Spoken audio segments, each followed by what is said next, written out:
Good day, Crime Talk aficionados. We have a huge show for you today. First, new documents reveal some eerie incidents involving the victim's dog just prior to the Idaho student murders.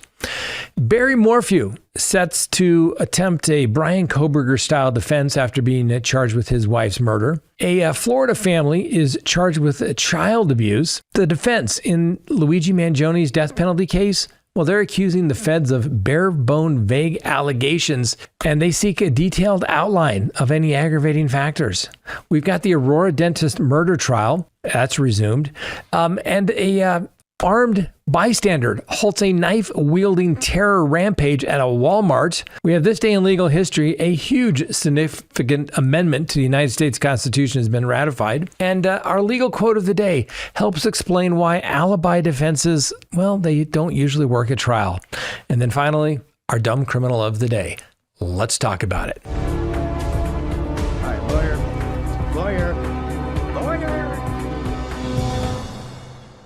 Good day, everyone. My name is Scott Reich, and this is Crime Talk. Thanks for joining us. You know the drill. Subscribe if you haven't, like if you do, leave me a comment below, and hit that little bell for notifications. And yes, don't forget to check us out on any of your favorite podcasting apps. Now, before we have a conversation, let's remind you to go to CrimeTalkSearch.com and sign up for that background subscription service that you know you want and you know that you need. When you sign up at CrimeTalkSearch.com, you will be able to do as many background searches on anyone that you desire here in the United States. And remember, you are going to find out things that, well, maybe you don't want to know, but you probably should. So if you have a spouse and you do a background search, or a boyfriend or a girlfriend, and you get all these emails that come up in this background search, you're going to say, why? That's interesting. Nobody told me about those. Well, it's probably for the dating sites that they're on that they're not telling you about. It's probably so they can email their other significant other. So those are some of the things you're going to find out when you do a background search. You're going to find out social media presence. Oh, do they have those dating apps on their phone, right? You're going to find out if they're married. Are they divorced? Do they have judgments against them? Do they have a criminal history? Have they had to register as a sex offender? So go to CrimeTalkSearch.com, sign up today. You're going to be happy that you did. You need to know what's going on. All right. As you can see, we are back in the Crime Talk studios, and it is good to be home. Had a great trip to Sweden for 10 days. It was fabulous. But now we are back, and it's back to reality, doing lawyer stuff, doing Crime Talk every day. I think I should just travel the world and do a remote show every day. Show of hands. I agree. All right, let's go ahead and open the record for Monday, July 28th, 2025. Can you believe it is already the end of July? Summer is almost over. People that have kids, their kids are going to be going back to school soon. Unbelievable how fast this year has gone by. All right, so first, some new documents. As you know, the Moscow Police Department, Moscow, Idaho Police Department, has made available many, many reports. I have started going through them, and we're looking for things that are completely new and relevant that we don't necessarily know about in this particular case. And as new stuff becomes available, we will bring it to you. All right. So let's get to it. Some newly released documents from the Moscow Police Department have shed a little bit of light on some unsettling events preceding the brutal murders of the 4 University of Idaho students back in November of 2022, including peculiar behavior exhibited by the victim, Kaylee Gonsalves' dog, Murphy, which raised suspicions of a lurking presence in the woods behind their off-campus home.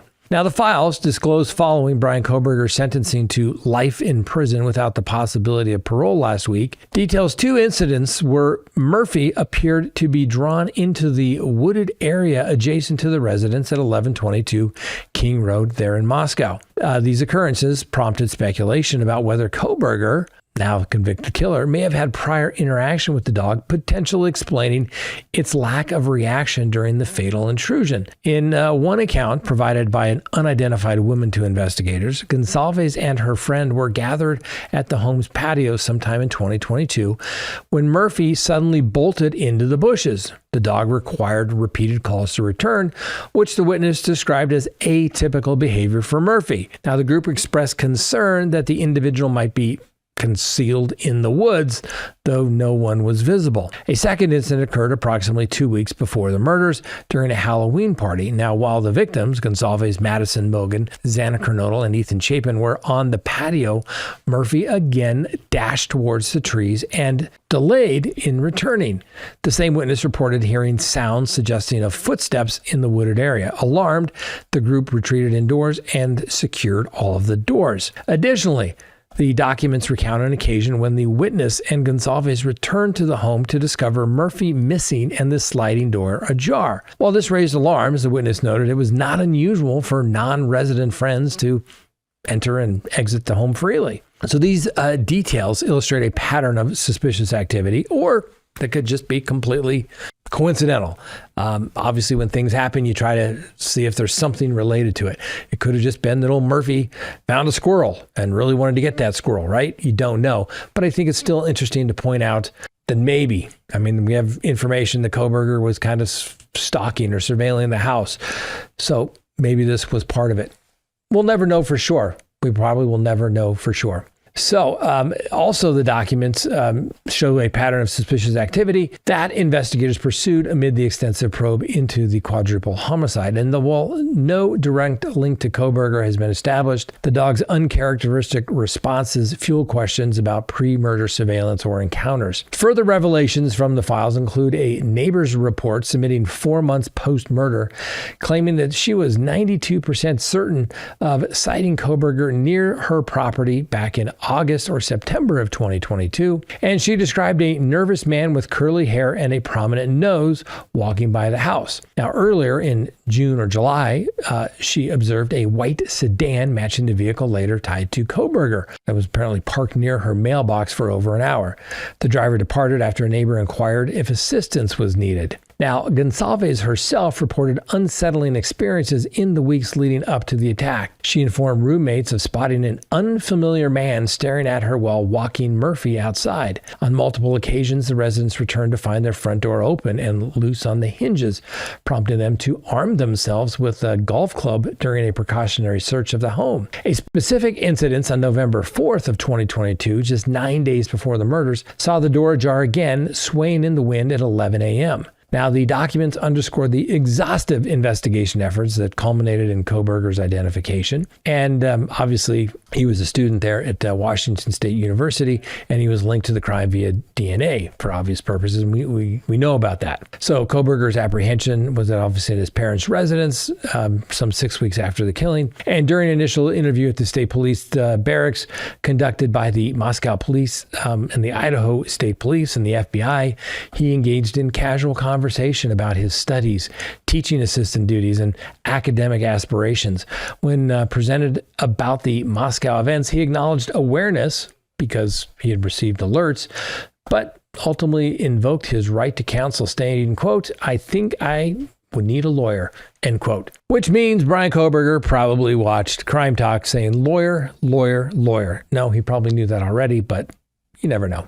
Anyway, the interview concluded after he reiterated his request for a lawyer, and the police had to respect his Fifth Amendment protections. Obviously, the sentencing was last week, and the sentence imposed for each murder is life without the possibility of parole. And in the victim impact statements, Gonsalves' families, parents Steve and Christy, sister Alvia, and a message from the youngest daughter, Aubrey, confronted him directly, emphasizing his impending isolation and irrelevance in prison. Christy Gonsalves remarked, "You will be forgotten, discarded, used, and erased," while Aubrey's relayed statements quipped about his future hardships. However, the family's courtroom experience was marred by a threatening text message received by Christy during the hearing, which has been characterized as a death threat in subsequent reports. Now, apparently the anonymous sender claimed proximity in court, and asserted Kohberger's innocence and warned of connections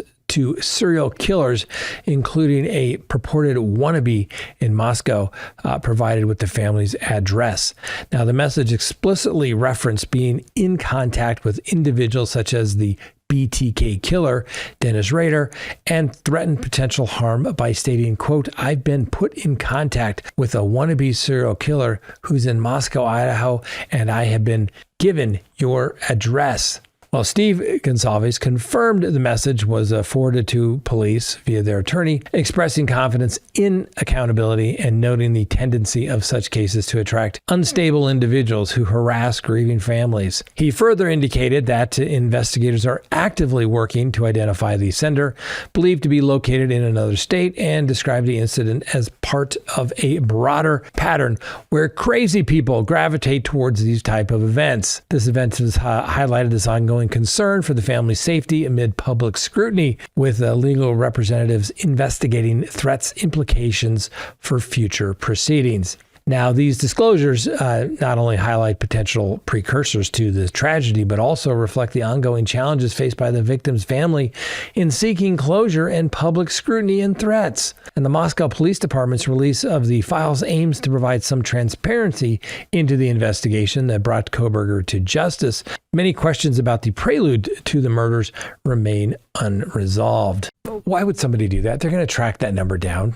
Why threaten the family? They've done nothing to you. Really, for goodness sakes. And no, you're not going to have some contact with some wannabe. What an idiot that person is. There's still going to be a lot of stuff as it relates to Bryan Kohberger. I know as we go through this stuff, and we'll try to bring it to you.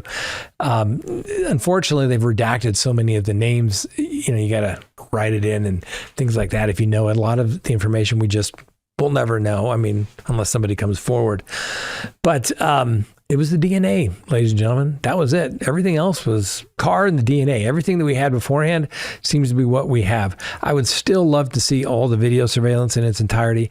I would love to see the body cam interviews, not only of Kohberger, but of all the other witnesses, all the audio recordings. I wish they would all be released, and then we would get them to you as well. Next on the docket, well, apparently Barry Morphew is set to attempt the Bryan Kohberger defense, saying somebody else did it. So Barry Morphew, charged with murdering his wife, is possibly going to seek to utilize unidentified DNA evidence discovered at the scene to implicate an alternate perpetrator. Now, Morphew faces accusations of murdering his wife, Suzanne Morphew, who vanished on Mother's Day in 2020, with her remains being located in 2023. The autopsy determined that Suzanne succumbed to homicide by unspecified means, though no trauma was evident on her remains. Now, investigators identified a combination of wildlife tranquilizers in her bone marrow, substances for which her husband held a prescription. And so there's speculation that the defendant, Mr. Morphew, is likely going to pursue an alternate suspect defense,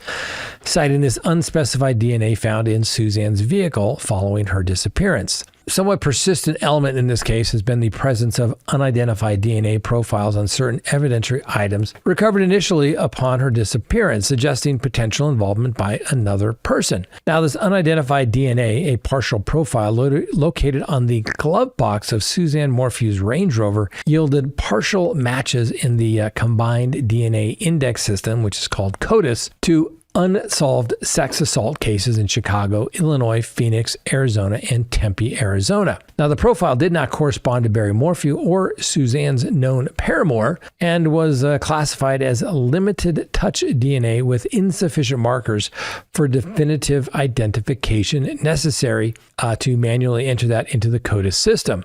So for the defense, this evidence holds some substantial significance as it's been employed to argue the possibility of an external perpetrator such as a sexual predator. And this contention contributed to the 2020 dismissal of the initial charges, partly attributable to prosecution's lapses in disclosures related to evidence.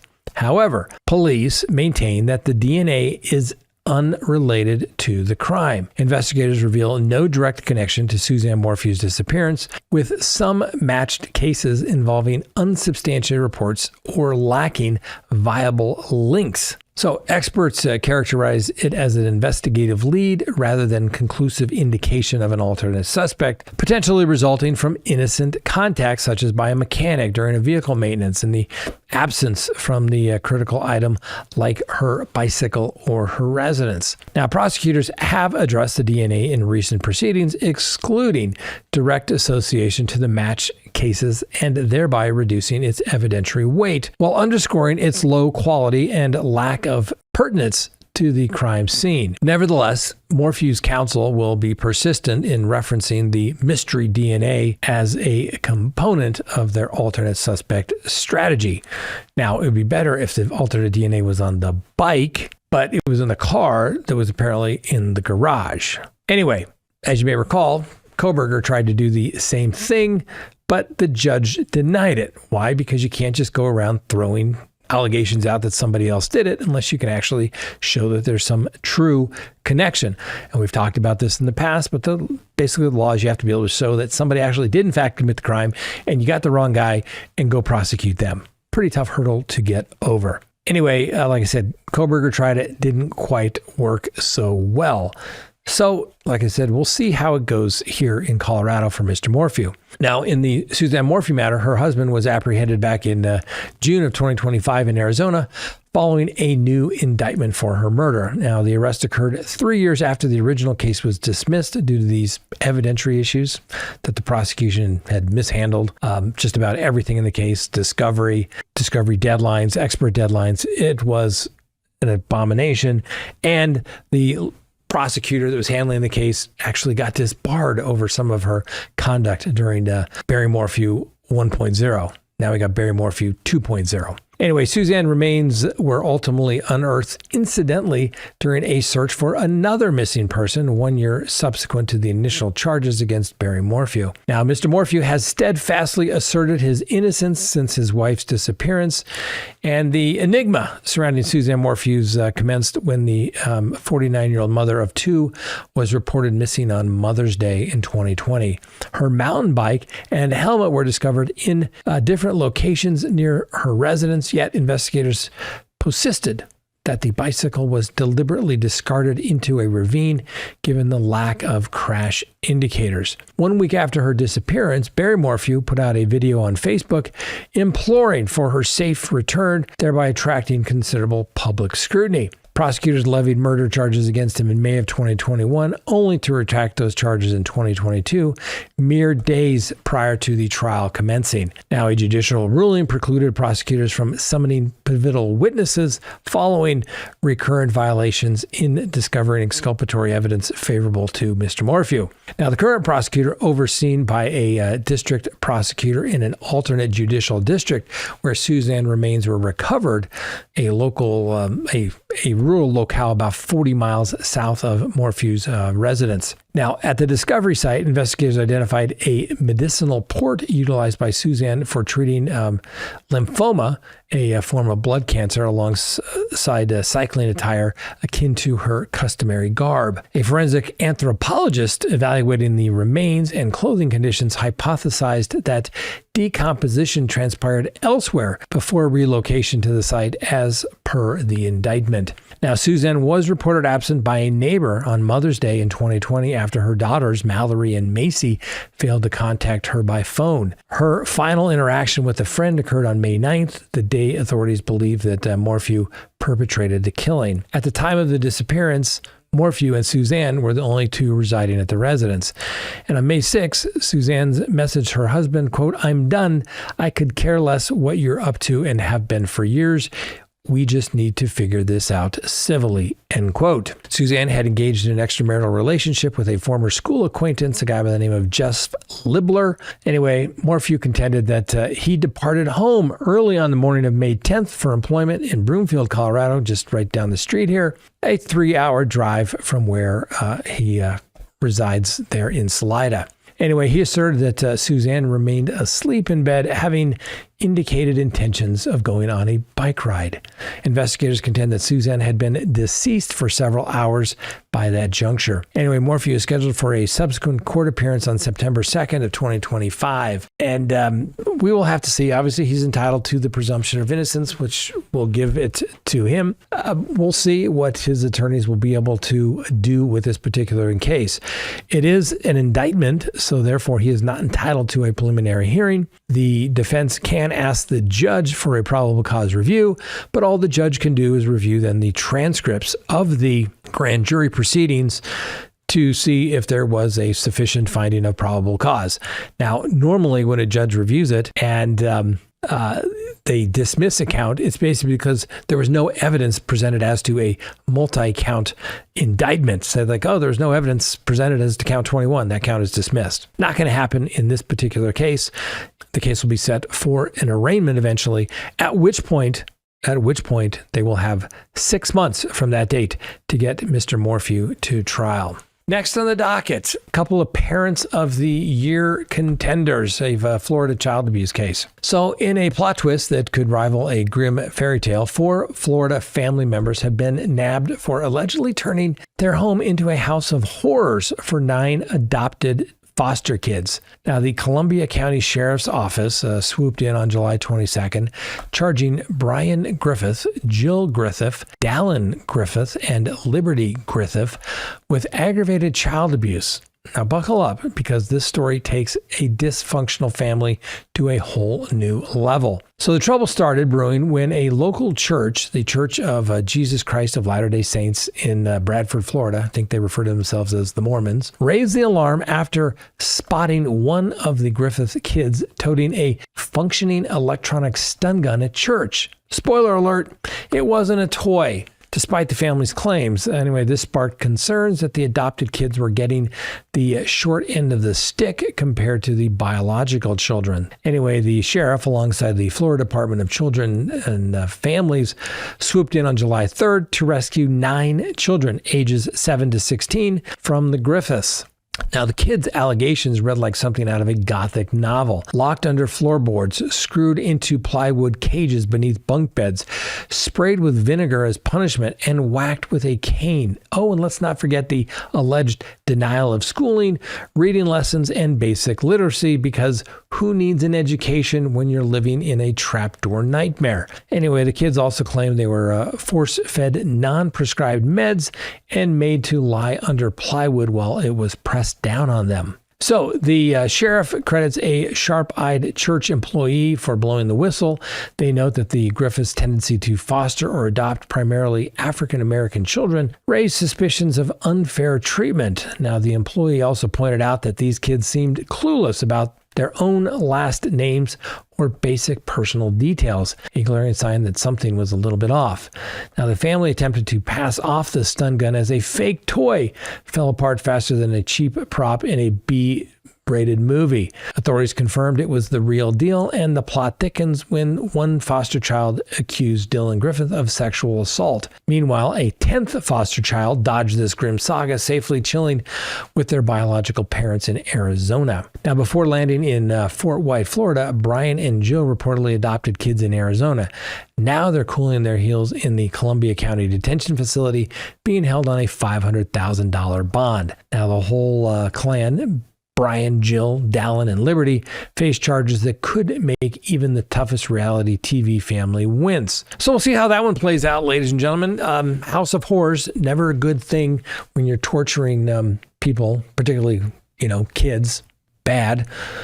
They'll get the presumption of innocence like everybody, but, we'll see how things play out. We'll continue to follow that case. Next, Luigi Mangione. We haven't talked about him for a while, but the attorneys representing Luigi Mangione, the man accused of murdering United Healthcare CEO Brian Thompson, in a targeted shooting last year have filed a motion criticizing federal prosecutors for providing insufficient details in the pursuit of the death penalty. Now, the defense argues that the government's notice contains bare-bone, vague allegations lacking any information about the facts upon which the government intends to rely, hindering their ability to prepare for the sentencing phase of the trial. Now, in this motion, filed on July 25th in the United States District Court for the Southern District of New York, Mangione's legal teams requesting an order directing prosecutors to furnish an information outline of the statutory and non-statutory aggravating factors outlined in the notice of intent to seek the death penalty. This outline, they contend, is essential to comply with the 5th, 6th, and 8th Amendments to the United States Constitution,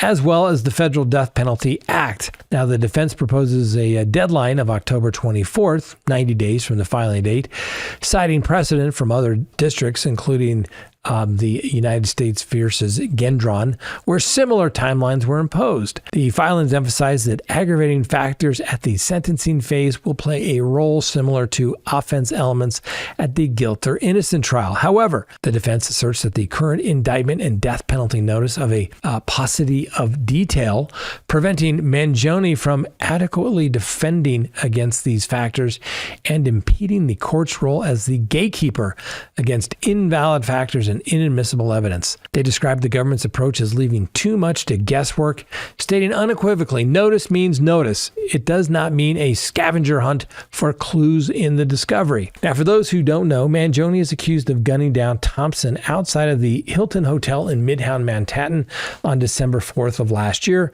using a homemade ghost gun to shoot him twice in the back. Prosecutors allege the killing was ideologically motivated, pointing to words such as deny, delay, and depose, which had been inscribed on ammunition found at the scene, which they interpret as a critique of the health insurance industry. Now, Mangione was arrested in Altoona, Pennsylvania on December 9th of last year and subsequently indicted on a federal charges, including interstate stalking and murder through the use of a firearm. And then on April 1st, the Attorney General Pam Bondi authorized the U.S. Attorney for the Southern District of New York to seek the death penalty with a capital indictment returned on April 17th of this year, and formal notice was filed a week later.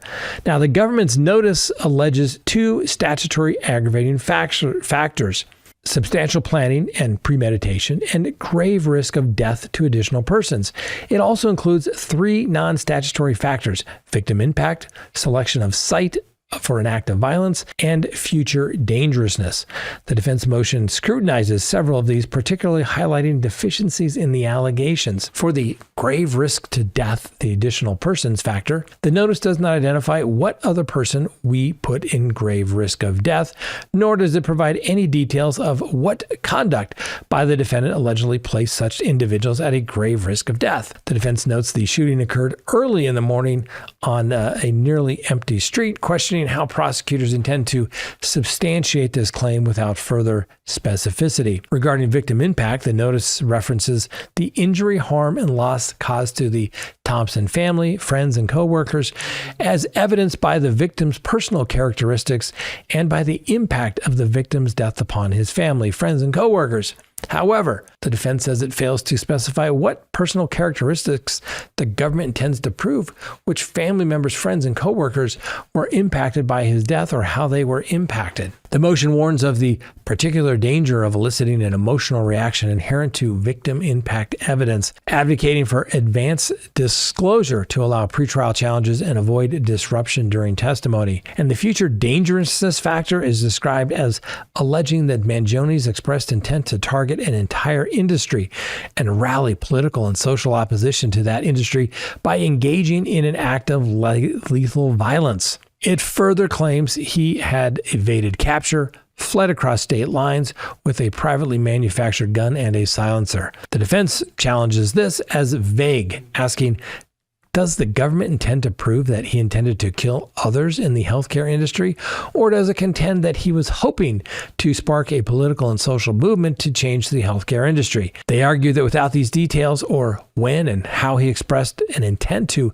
target an entire industry or it's relevant to dangerousness, preparation is impossible. Notably, Mangione's arrest occurred without incident, which the motion suggests undermines the claim of an ongoing threat. The motion also addresses the substantial planning and premeditation, noting the notice is devoid of any of the facts the government intends to prove, including what acts Mr. Mangione constituted the planning, when and where those acts occurred, and which person's death was planned or premeditated.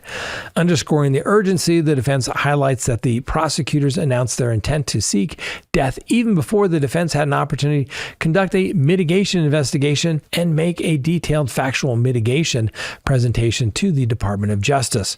They argue that the case's rapid pace, with the court intending to set a 2026 trial date at December 5th, 2025 conference, necessitates timely disclosure, as capital cases typically take at least 42 months from indictment to get to trial. The motion cites extensive case law supporting informational outlines, including decisions from the courts in the Second Circuit and beyond. It asserts that even voluminous discovery cannot substitute for specific notice, as it forces the defense into a scavenger hunt. Now, Mangione's attorneys conclude by requesting that the court grant the motion to ensure fairness in what could be a life or death proceedings. Now, prosecutors have yet to respond publicly to the filing, and the court has not scheduled a hearing date as of yet. Now, this motion follows prior motions by the Mangione team, including their requests to remove restraints during court appearances and arguments invoking double jeopardy to dismiss charges. Obviously, this case is going to draw a lot of attention as it relates for the implications on the healthcare industry critiques and capital punishment issues as well. But hey, not to let all the stress of the Luigi Mangione pretrial motions bring you down, can't forget about Luigi Mangione the musical. That's right. In a twist of theatrical irony that rivals the plottiness of an ancient Greek tragedy, albeit with more jazz hands and fewer togas, a San Francisco musical centered on Luigi Mangione, the accused assassin of the United Healthcare CEO Bryan Thompson, has not only sold out in its initial run, but is now flirting with a national tour. One might ponder, in a world where truth often outstrips fiction, why not harmonize the absurdity into song? Now, the musical, this satirical prison comedy, ingeniously reimagines the unlikely combination of three notorious figures at the Brooklyn Metropolitan Detention Center. Mangione, the healthcare disruptor, with a panache for dramatic exits. Sean Diddy Combs, recently acquitted on charges that could have scripted their own operetta. And Sam Bankman-Fried, the cryptocurrency wonder kid turned 25-year inmate for a fraud scheme that evaporated billions faster than a bad investment tip. So reports indicate that Bankman-Fried has since been relocated to a California facility, perhaps seeking a sunnier climate or simply a change of scenery from the erstwhile cellmates. Now, the production's website proudly proclaims an extension by popular demand, adding an August 6th performance after a string of sellouts, beckoning audience to secure seats from what promises to be a fifth act. Anyway, Nova Bradford, the show's head writer and director, astutely observes in interviews that the trio embodies eroded pillars of societal trust, healthcare, Hollywood, and the tech world, venture capital, and finance. These figures occupy a peculiar niche in the public psyche, Mr. Bradford notes, prompting us to interrogate not merely their deeds, but our collective disillusionment with the institutions they symbolize. Originally destined for the intimate confines of Taylor Street Theater, which is a modest 49 seats, the musical has ascended to the independent 350 capacity venue, a promotion as meteoric as the scandals it lampoons, producers undeterred by the production's provocative premises are eyeing the Edinburgh Fringe Festival in August alongside potential stages in Los Angeles and New York. One can only imagine the cognitive dissonance of performing a Brooklyn-inspired satire in the very borough that houses its subjects. Anyway, Bradford's vision extends beyond mere entertainment. She aspires for audiences, irrespective of their ideological leanings, to depart with more inquiries than certainties. In an area where public figures tumble from grace with symphonic regularly, Luigi, the musical, serves as a mirror reflecting our fascination with fallen idols and fractured systems. So whether this cell block serenade will resonate nationwide remains to be seen, but its San Francisco's triumph suggests in the theater of the absurd, the house is going to be full. There you go, ladies and gentlemen. Luigi the musical. Combs and Sam Bankman-Fried. I could probably write that and do it, but who knows? Maybe if it comes to Denver, I'll come see it. Next, let's talk about the Aurora Dentist murder trial that resumes. So the case of James Craig, the 47-year-old dentist accused of fatally poisoning his wife, Angela Craig, resumed today, featuring continued testimony from Detective Bobby Olson of the Aurora Police Department. Craig faces charges of first-degree murder, solicitation to commit murder against the lead detective, I might add, to which he has entered pleas of not guilty. And the allegation stems from an event in 2023 when Angela Craig succumbed to poisoning involving cyanide tetrahydrozoline substances prosecutors claim were administered by her husband.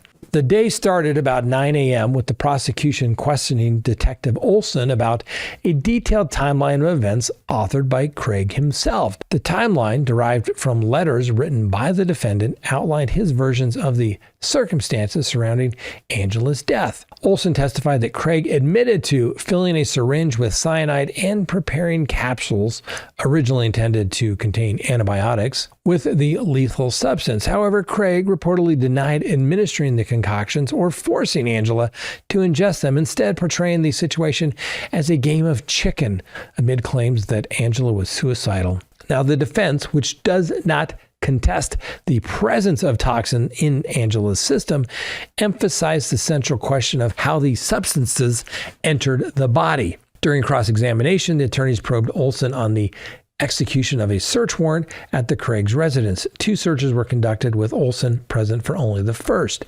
Investigators recovered a bottle of cyanide dated 2019, but found no empty containers of the tetrahydrozoline in the trash or elsewhere. Syringes were discovered in a bathroom drawer, and Olson acknowledged that the scene was not secured between the searches, potentially allowing for tampering. Further scrutiny focused on Craig's online search history from March 6th through March 9th, which included queries as to how to raise blood pressure. Is low blood pressure dangerous? And what to know about low blood pressure, alongside symptoms like dizziness and blurred vision. These details were presented as part of the prosecution efforts to establish premeditation. Now, a poignant moment unfolded when portion of Angela Craig's personal journal discovered in a storage unit after her death were read aloud. The entry, spanning over a decade, reveals Angela's reoccurring feeling of hopelessness, depression, and betrayal in her marriage. Paraphrased excerpts included statements such as,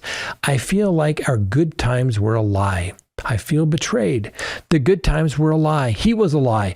I don't feel safe. It takes everything I have to stay out of his email today. I'm not ready to give that amount of trust again." She also wrote to not being enough for Craig and described hope as lost amid reference to multiple affairs over the years. Observers noted that James Craig appeared visibly emotional during this segment, leaning forward, shaking, and using a tissue to wipe his face. The first such display of emotion apparently reported at the trial by Mr. Craig. Now, the court took a morning recess, and then following the start, the cross-examination adjourned for lunch about midday, and the proceedings were going to resume about 1:15. Now, prior sessions over the past week have included testimony from a diverse array of witnesses, such as case investigators, family members, former co-workers, former cellmates, and an individual involved in Craig's extramarital affairs. Ladies and gentlemen, you can't make this stuff up. You just can't make this stuff up. The dentist, married to the wife with 6 kids, poisons her because he's having an affair. That the nosy staff looks at his packages that arrive. One of the things you notice when I noticed it when I became a criminal defense attorney was I thought that only I lived in a dysfunctional family growing up, only to find out that once you start doing this work, that everybody's dysfunctional. So it does bring a little peace of mind that it's not just me. Anyway, let's talk about the attack that took place over the weekend. And we had the heroic intervention by an armed bystander.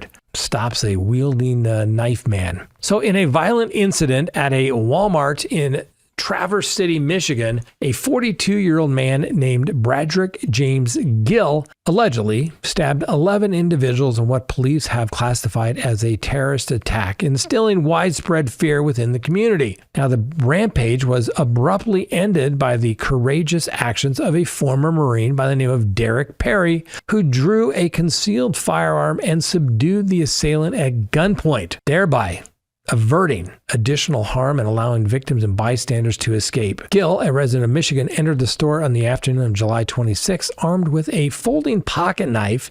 He proceeded to randomly attack shoppers and one employee, inflicting stab wounds on victims ranging in age from 21 to 84 years of age. Now, the prosecutor has confirmed that Gill faces charges of terrorism along with 11 counts of assault with intent to commit murder. The terrorism charges stems from the belief that Gill's actions were intended to terrorize the broader community, potentially altering daily behaviors through induced fear. The prosecutor described the assault as a very random act of violence, and Gill remains in custody at the Grand Traverse County Jail and is scheduled for an arraignment on July 28th or possibly the 29th. Now, the attack unfolded rapidly between approximately 4:43 p.m. with emergency calls alerting police to the unfolding chaos. Law enforcement arrived within 3 minutes, but it was the intervention of Perry and other bystanders that proved decisive in neutralizing the threat. Video footage captured the moment where Perry, accompanied by several other men, confronted Gill in the store parking lot. Perry, exercising his legal right to carry a concealed weapon, held Gill at gunpoint, compelling him to drop the knife. Commands such as throw the knife away and get on the ground echoed amid the confrontations, culminated in Gill tackle and restraint. Witnesses reported that Gill repeatedly stated, "I don't care," during his detention. Anyway, the sheriff commended the bystanders' bravery during a press conference, noting that their role in detaining Gill within 1 minute of the initial reports, a timeline that likely prevented further injuries. And the sheriff said, "I cannot commend everyone that was involved enough," and highlighted the collaborative efforts from citizens to emergency responders. The sheriff emphasized the rarity of such civilian involvement and requested privacy for those involved. Now, Perry's actions have been widely praised, with support online underscoring the value of responsible firearm ownership in line with the Second Amendment principles. And some people have said this is what the Second Amendment is all about, while others hailed Perry as a true hero, deserving recognition as maybe getting a Presidential Medal of Freedom Award. Family members expressed pride. Perry's daughter described it as a proud daughter moment, and his daughter-in-law affirmed his protection of numerous lives. Reports on the injured indicate that one victim was treated and released, 2 remain in serious conditions, and the others are in fair conditions. The victims include both men and women with injuries sustained in seemingly unprovoked assault. Walmart issued a statement condemning the violence and expressing gratitude for the rapid response of first responders. The company is cooperating with law enforcement in the ongoing investigation. However, details regarding the store reopening remain unavailable. Anyway, this incident occurred in Traverse City, a coastal destination renowned for its cherry festival, wineries, and the proximity of the Sleeping Bear Dunes National Lakeshore, underscoring the unexpected nature of such violence in a typical serene location. Police continue to investigate Gill's motives, but the swift resolution by an armed citizen exemplifies how individual preparedness can mitigate mass harm in critical situations. Next, this day in legal history, on July 28th, 1794, federal marshals in western Pennsylvania arrested several distillers for non-compliance with federal whiskey tax, thereby intensifying the Whiskey Rebellion and marking an early federal crackdown on tax evasion crimes. On July 28, 1868, the 14th Amendment to the United States Constitution is ratified, granting citizenship and equal protection under the law, significantly impacting criminal justice by ensuring due process in state courts. Remember, ladies and gentlemen, originally, the 14th Amendment, when ratified, only covered the government, federal government, right? And then many fundamental amendments to the Constitution have been made applicable to the states, the people, all the people in the states under the 14th Amendment. It's kind of a big deal. July 28th, 1958, President Dwight D. Eisenhower nominated Frederick Hamley to the United States Court of Appeals for the Ninth Circuit, a key judicial appointment that influences federal criminal appeals. July 28th, 1950, William Bailey registers as the first black voter in Bogalusa, Louisiana. After a federal court injunction, William Bailey became the first black person registered to vote in Washington Parish. While addressing civilian rights, it underscores the court's enforcement against racial discrimination practices in the criminal justice context. And then on July 28, 1974, the House Judiciary Committee voted 27-11 to recommend the impeachment of President Richard Nixon. And on July 28th, a federal judge in San Francisco issued an injunction against Napster for facilitating illegal music sharing, a landmark case in digital piracy and intellectual property crime enforcement. Then on July 28th, 2005, Dennis Rader, the BTK killer, appears in a Wichita, Kansas court for a pre-sentencing hearing after his arrest for 10 murders. The high-profile serial killer case culminated in a life sentence. And on July 28th, 2007, a case here in Colorado, John R. Naccio, sentenced in Colorado for insider trading cases. Former Quest CEO John Naccio was sentenced for 6 years imprisonment, fined $19 million, and ordered to forfeit $52 million for massive corporate fraud tied to insider trading. Now, last I heard, Joe Naccio is living quite comfortably. I think he made, even after $52 million given it back, plus the fine, he still had a few bucks to never have to work again. What can you do? Next, our legal quote of the day. This is important, ladies and gentlemen. This is what I say all the time. This is why I've never seen an alibi work in court, okay? Alibis come in only two strengths. So strong that the case doesn't go to trial, or losing, okay? Once jurors hear alibi evidence, the burden then shifts to the defendant. And the jury focuses on whether they believe the alibi. And if they reject the alibi, they're not going to go back and re-examine the case for reasonable doubt. And I have had alibi cases, but they've been lock-solid alibi cases. And guess what? The cases get dismissed. Never had one work at trial. They always crumble, ladies and gentlemen. Or the alibi that wants to come forward, and the alibi witness that wants to come forward and tell you that they were at home sleeping with me that night. Okay. And then you have your investigator and the attorneys go intensely cross-examine this witness because the prosecution is going to do the exact same thing. And 99% of the time, you don't trust it. A little something to remember that, ladies and gentlemen. Like if my alibi is I'm out driving around in the stars, looking at the stars. Think about that. Didn't work, did it? Next, our dumb criminal of the day.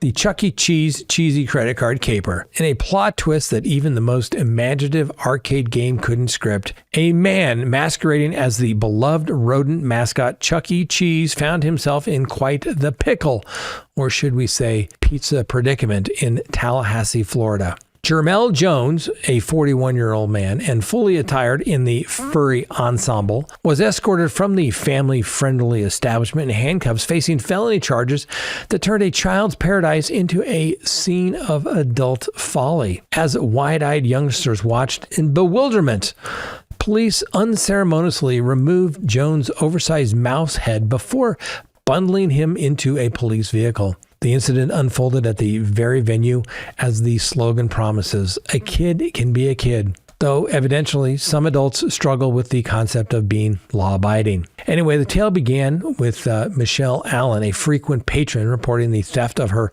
child support Visa debit card. She last recalled possessing it during the child's birthday celebration at Chuck E. Cheese on June 28th. The card soon racked up unauthorized charges at smoke shops, convenience stores, supermarkets, and even a Whataburger, hardly the stuff of pizza parties. Undeterred, Allen challenged the inner detective, visiting one of the implicated businesses to review surveillance footage. At Don's Grocery and Meats, she instantly identified the culprit, none other than the Chuck E. Cheese employee, proving that sometimes the mouse in the house is the one to watch. Law enforcement officers arrived at the restaurant the following day, inquiring if Jones, the prime suspect, was indeed the one donning the mascot suit. Upon confirmation, an officer quipped, "Chucky, come with me, Chucky," a line that might have elicited chuckles in a cartoon, but led to a brief scuffle before Jones was subdued. Jones protested his innocence, insisting that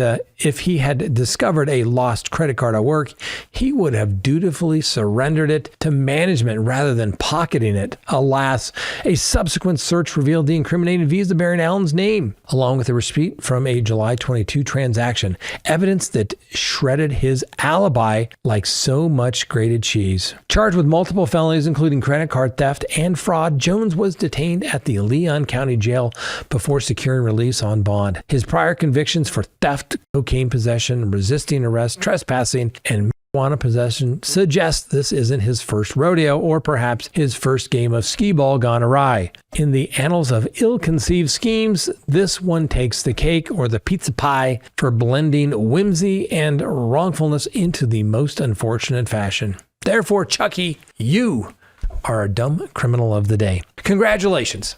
All right. I want to thank everybody for watching. We'll see you next time. And remember, the Constitution matters.